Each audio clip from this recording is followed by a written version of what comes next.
If your response to why isn't there enough class mobilization in this country is working people are confused or stupid or don't understand themselves, you will never win. Which side are you on? Which side are you on? The main point of discussion that I wanted to talk about is this idea of folks voting against their own interests, quote unquote. This is something that we see in that we see lobbed at folks in red states, folks who vote against unions, in more and less in more and less good faith ways, more and less respectful of these people. In some cases we can see, unironically liberal elites, these, fancy lawyers, right, from out of state looking at people in Alabama and saying, these hicks, they just don't know anything. They don't know even to vote in their own interests. But then we do see good-natured and good faith criticisms from people who just literally don't understand. And in some cases that's me, right? I don't understand how people can do these certain things that it seems to me are directly opposed to their material interests. And you talked about that on one of your solo streams for Left Reckoning a week and a half ago, I think it was. What was your main point in that Griscom stream? Yeah, I mean, there's a few things in here. I mean, basically, like this whole voting against their interest thing that I think has become like a popular, like, I don't know, slogan or term. I think sort of misses like the point of American politics. For example, like when people talk about voting against their interest, one thing they always cite is a book called What's the Matter with Kansas, right? And no one ever talks about the book. They say the title, right? And I've always found that funny because if you read the book, what that book is about is how the Democratic Party in the state of Kansas, like many other states, started turning their backs on working people and not really fighting for them, not really providing them much. And how that created opportunities for the right to pick up voters. So this idea that, like, for example, when you see a party that's like not really standing up for working people, to say, oh, if you're not supporting them, then you're sort of like working against your own interests, I think is a misguided understanding of politics. I'm somebody who believes in working class people and in working class politics, and we don't see that across the country, frankly, when it comes to the two major political parties for the most part, and the vast majority of political candidates. So the question that we have as people who want to fight for workers, people who want to fight for union members, people who want to really build working class power in this country is how can we build vehicles that can deliver those results, right? That's a big conversation, big question. This thing about ideology, I think, is an important starting point, because one thing that's really frustrating, and a lot of this stuff I've been really influenced by a thinker and writer, Vivek Chibber, on it, is that effectively when you don't have avenues for working class politics, right, working class organizations that are able to flex their muscle and win direct results for people, how do you engage with the world? How do you engage with politics? Primarily as an individual, right? Maybe sometimes as a part of like another group, right? Maybe racially, culturally, etc., socially, etc. And I think that's a bad result. I'm not saying that that's a good thing, but that's people acting in a particular interest that they have, right? And the question that like people again who want to build working class politics have to do is like, well, how can we build a vehicle or movement that like represents those interests so that people are saying, this is the group, this is the organization, these are the people that I know have my back, I can participate in that and get real results for myself. And like, it's one thing that like, it's really frustrating because you see lefties that basically they'll talk about the working class as this, in this country, as if they're just like tremendously confused about the world. They don't understand their interests. Like maybe even not even talking about voting for a second. Let's talk about another group of people that like wealthy liberals love to attack, right? Non-voters, right? Well, most there's a really great kind of in-depth interview program that they did here in Texas about the non-voters, because there's a lot of non-voters in the state of Texas.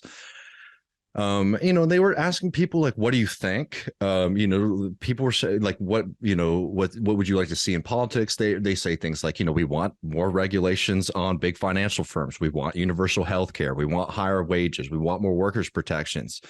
And then, there's a section of like a, liberal class will be like, yeah, exactly. So why are you not voting? Well, it's like, a lot of those people, for example, were like former Obama voters, right? And they saw what happened to their life after, participating and voting for somebody like that. And it was very disappointing, very demobilizing for folks. So why? Right? Why like buoy the career of somebody else who doesn't really seem to want to be fighting for you and like your direct interests? Why participate in that thing? Right? Again, like I think that we should be building movements that get people out to vote. Right? And the way you do that, by the way, is getting candidates and people running for office who actually will fight for working people. I'm not saying that that's like the end all be all, that like just because people think this way that like, there's no reason in, pushing or having conversations, etc. But like, understand that's a very rational decision to make, in my opinion, right? Another one too is just like, like we're all big fans of unions, for example, right? We think unions are really important.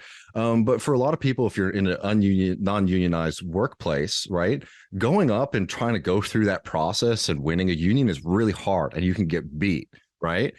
So like when somebody says, I'm hesitant about this, I'm worried about this, I don't think that this might work for me, right? Again, it's not saying that that's like the end all be all. It's saying that's a very reasonable look at the state of labor in this country, the way that the deck is rigged against working people, right? And it's like a real important mentality shift, I think, to say that like, no, most people are rational. Most people are intelligent. Most people understand what's happening around them. I mean, like, like y'all are all from the South. You know exactly what this is like.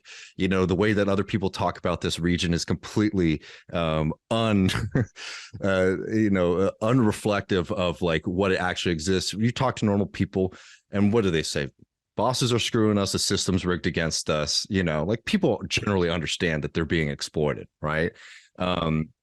And there's a whole section, I think, of like the left, and I'm including even like people sort of even in our orbit, right, who think that like the reason that we don't have, for example, like a working class party or strong labor movement in this country is because ideology, people are so bamboozled about these things, versus like the actual material reality that like these movements have been thoroughly beaten into the ground. The deck is the game is really rigged against them. And I'm not saying we can't do these things, but if you come from an understanding that basically the reason we don't have these things is because people have like the wrong ideas, or that they're just so confused by the world, you're never going to get out of this situation that we're currently in. And you look at like class de-alignment in this country, mainly like how a lot of traditionally more like union communities have like moved from maybe being solidly Democratic voters in other parts of the country to maybe voting for Trump in 2016 or in 2020, and you see that like a lot of the things that people were saying is like there's one interest is like, well, there's a wealthy group of people in my state, and I want to do something that hinders them or pisses them off, right? I'm like, it's not going to get the results that are that people need or even want. But like these people have been screwing you over. Put two middle fingers up to them or whatever, right? Like again, like it's like there's a lot more rationality and purpose behind these things than folks think. Another one is like what Trump got a lot of movement for was like talking about immigration. And I'm somebody who thinks that, immigration is something important. We should be supporting immigrants. But if what capitalism does is it pits working people against each other, right? That's like the reason that we're in this mess is because we're not united as a class of people who labor. We're pitted against each other in different sections of the working class. So if you're seeing people who are able to, come into your community and be hired, they're waging war against them. And I'm not saying that's a good thing, but like it's coming much more from like a material place than, just sort of like, pure irrationality. And what our job is to change the material politics, where people recognize that, like, that immigrant laborer that's like lives down the street from me is actually subjected to the same exploitation that I am. And I have a hell of a lot more to gain from joining up with them and taking on the bosses than I do about waging war against my neighbor. But again, the engine, like the motivation for a lot of that stuff comes from like a material reality that is put upon people with that desired result. Do you know what I mean? Like the immigration stuff that happens in this country, the immigration fights that have, the desired result is to create chaos and conflict within the working class against each other. And again, its genesis is like from the system that we have. And if you don't recognize that, then the arguments that you are going to be making aren't going to be rooted in that material fact, and you're not really going to find a way out of it. Because look, there are a lot of different identities that you can have as an American, right? That aren't just being a worker, right? You can be a Southerner, you can be a white person, right? You can be a woman, a man, right? And like the idea behind working class politics is that we are recognized that there's something very universal about working class existence, and that has the ability to actually tie together a lot of different identities and a lot of different groups. But in the absence of that, groups are going to act as part of those other groups, right? And again, like, you got to think about why these things are existing versus just sort of thinking that like, oh, it's because people are stupid or people are confused if you want to change them. Right. And that's and it's, certainly easier said than done, because there is something of a prisoner's dilemma there, right? Yeah. Because there is you mentioned in the union context, in the organizing context, there is actually like a real material interest to sure not voting for the union, but even potentially being an active anti-campaign. Yeah, we're being a scab, right? That's like that's a scab. Like, you're getting paid for that, Right. And like, I just want to be really clear that, like, because sometimes people get confused with what I'm saying. I'm not saying these things are good, right? That they exist. What just I'm so saying we is that, understand like, the context, right? Because if we do want, and we want a working class movement, I think it is important to believe, like you said, that most people are rational and most people understand their interests, and so the way that our society is pushing us to think is as atomized individuals. And so if we think about our and this is what I the reason I wanted to bring you on to talk about this, because I think it's so important that if you only think about yourself in your workplace that's forming a union as an atomized individual, much like in all these thought experiments, you as an individual do potentially have some material interest in opposing the union. But if instead we shift if we try to shift a person's analysis from their individual to the collective, then they can begin to see that, it's actually it's also in my material interest to be part of this union and to be part of this, of finding the boss and taking more from the boss and taking more of the value that I create. And it's in the political arena, it is in my material interest to come together with my sisters and brothers who may or may not be originally from this country, to all of us fight for better wages and working conditions. The shifting your analysis from the individual to the collective is the important thing, but that's a difficult thing to do, right? And so what are some of the ways that you've thought through to try to nudge people into thinking more in terms of community and as a collective? Totally. I mean, like, there's rhetorical stuff, and look, I'm like a professional talker, so it's not like I don't have ideas about like how to make an argument about why being a union is good, why fighting for working class politics is good, all of that kind of stuff. But at a certain point, I've become more and more convinced that again, I'm not saying that that stuff's unimportant. Look, I do like a politics show because I have, I think that it's worthwhile to be out there to engage in those ideas and to meet people where they're at and talk about, these things with them. But really what I think a lot of this has to do is building capacity. And what I mean by that is like actually showing people and building movements, if it's a strong labor movement, if it's a strong political movement, that showing up and participating in these things actually can win. Right. And it's one of those things that like you hit this wall, right? Because to win, you have to get people on your side before you can win. Right.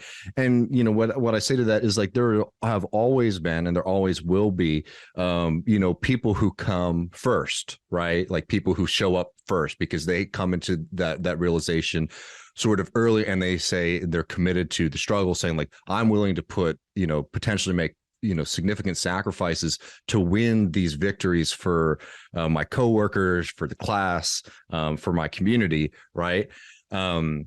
But like, if you want to change these things, it's showing people that politics and that labor activity can change their lives for the better, and the way you do that is by winning. An example of this is that like. I still am a big supporter of like Green New Deal policy, right? I think that like what we should do is we should say to the working people in this country who have been fueling and powering our society that, your service is incredibly valuable, your knowledge is incredibly valuable, and we want y'all to help us build this transition, which means things like wage guarantees, a job guarantee that like even if we might close a coal plant, you can work in the renewable industry, and we're going to change the renewable industry because as people who work in that industry know, unfortunately the wind and solar industry right now is pretty egregious in the way that they pay and treat workers. Just transition where if you're working in in like a heavily fossil fuel industry, that we'll have security for you that like one, we want you to work in the transition, but two, we're just not going to put people out of the job, right? It could be something as simple as like wage guarantees, like during training programs for different kinds of work, right? Anyways, I like all these policies, right? But, and I talk to friends and people who work in those industries and they like those policies too. And, the retort that you get from folks is like, I like that. I just don't see that as something that is possible, right?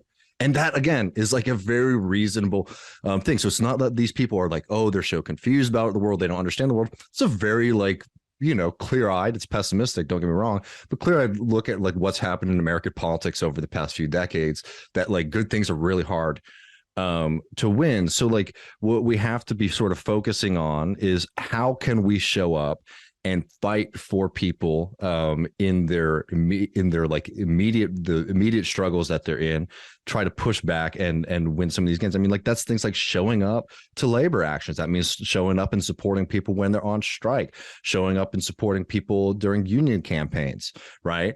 And building those kind of real connections with workers versus just sort of this very condescending wagging of the finger that we get from a lot of the left right now when it comes to working class people. Like it's like the for me, like this is where I'm at like politically right now. Like the only question that I really like care about in the sense I think is like productive in a lot of ways is like, how can we start to build capacity to take the way that people feel, which is that they're being exploited, that like their boss is screwing them, that these corporations are screwing them, that the political system doesn't care about them. How do we build the capacity to show people that there is another way? And that's hard work. It's not even as fun as like just doing an argument, right? Or like creating good rhetoric or media about it. But like that's sort of where we're at, because it is building that capacity, or it is just like a constant cycle of maybe small victories and then just collapse, right? And just going through this cycle that has been sort of the cycle of working class politics in this country for the vast majority of its history. Yeah, absolutely. And I think you're speaking to a lot there. And a couple of things that really stood out to me is like you're speaking to the importance of relationships that are built through struggle. And I think that is a dynamic that is very powerful when harnessed and when we see it happening. And I think to maybe throw in a more spiritual side to this, I think love is important and is an important part of this kind of movement and this kind of effort. Being rooted in love and treating people in good faith, and approaching people in good faith, that's very important. And, you know, solidarity is just love expressed socially, right? It's just like our society version of love, the communal form of it. And so I think what you're talking about in terms of showing up for each other's struggles, that is huge. And just helping each other out and building those connections and continually growing the network. But by showing up for each other, that really goes a long way. Even if it's for folks that you don't truly understand 100%, or, you know, maybe it's not, you know, your normal crowd per se, whatever the situation may be, you know, if someone has a righteous cause and you can be on the side of justice, why not? You know, why not do that? And I think the more we do that, the stronger our networks become.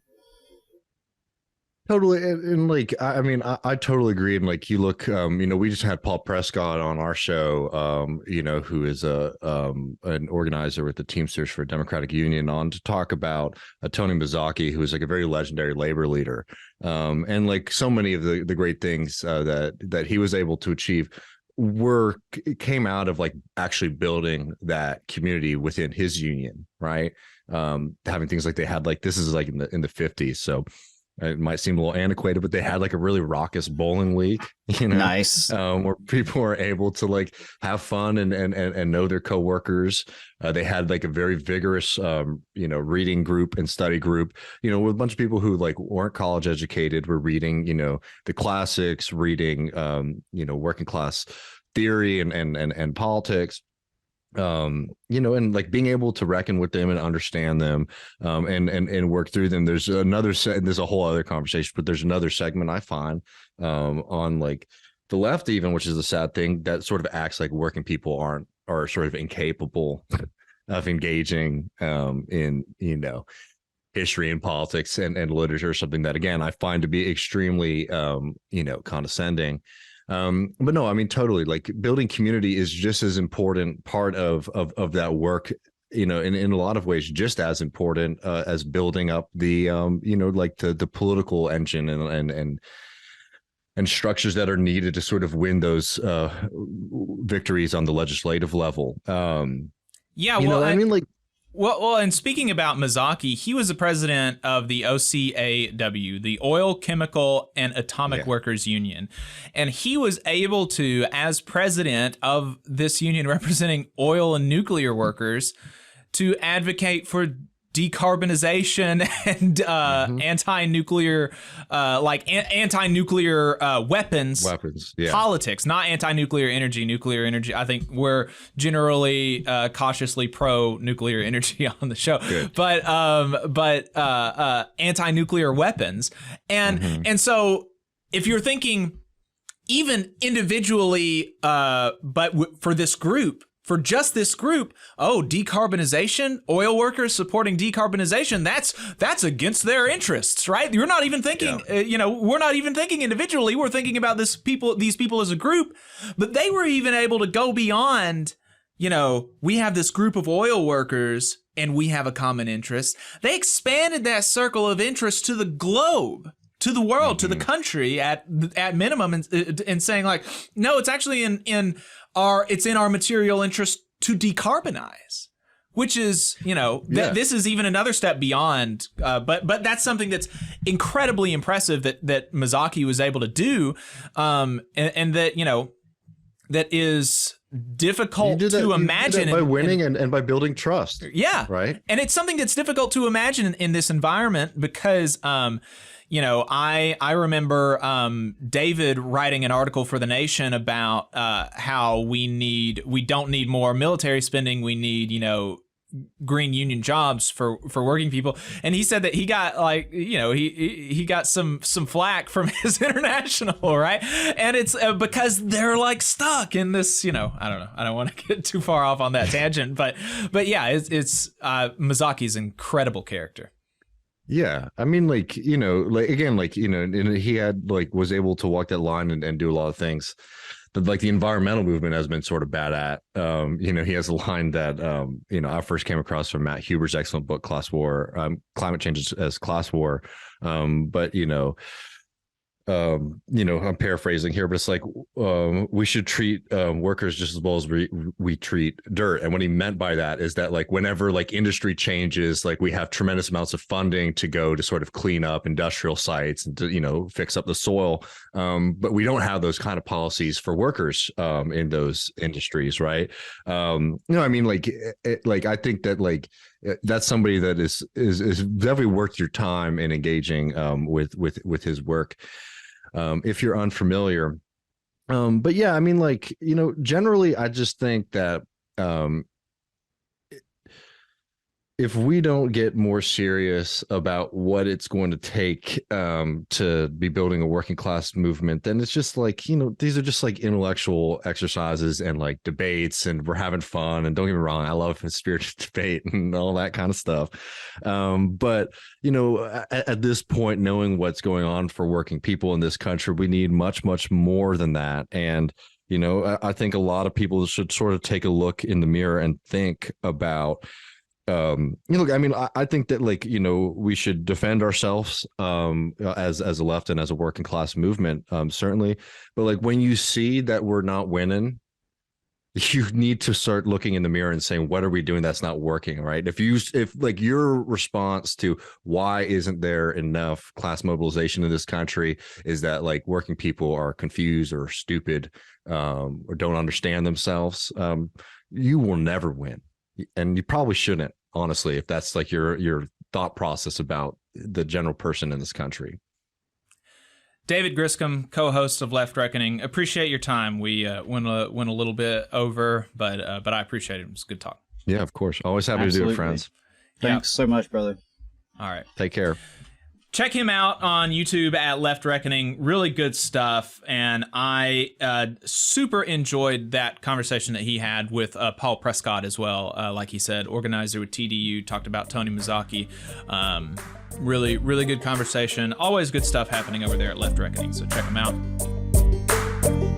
You just saw a clip from the Valley Labor Report. We are live every Saturday morning from 9:30 a.m. till 12:30 p.m. And we pride ourselves on keeping all of our content free to everybody so that we can talk to as many working folks as possible. If you support the work that we're doing, you think that it's important, you think that it's good, then consider making a monthly contribution to the project, and you can do that on our website, tvlr.fm.